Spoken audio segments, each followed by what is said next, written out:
So, some changes. Turned the sprocket over to dish out and not dish in. Adjusted this up a little bit. The chain line is better. It still doesn't like being on some of the rings, but it's not bad. And going backwards, it doesn't have the tendency to come off, although it jumps down a ring on here. But that's probably because these little things getting in the way. However, just for fun, I've hooked up the changer, and I'm just going to see if I can get this camera. Let's have a look. Can I see? Is it in shot? I can't see. Yeah, it looks like it's in shot. Right, so I've got the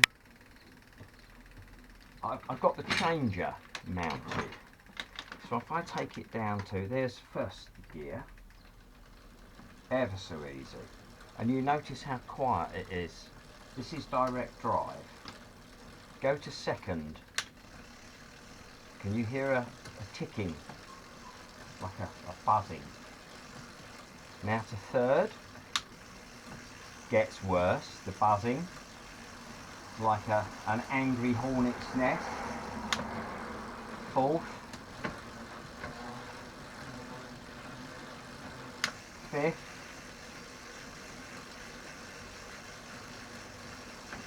Sixth.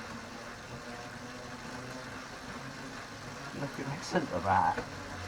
It's not the tyre rubbing anywhere, I'm sure of that.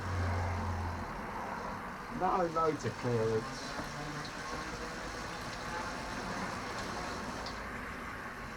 Seven.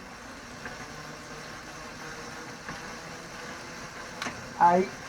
That's getting harder to push now. But there it is. All working. All the way down to first again. There we are. I'm quite pleased. So that's gonna, I think that'll be alright. I cut this, the mounts for the bottom bracket, mounted a crank and clamped it parallel to one of these side arms. You know, packed it out and then clamped it at the required number of degrees, and it seems to have made it better. But I'm very pleased with that.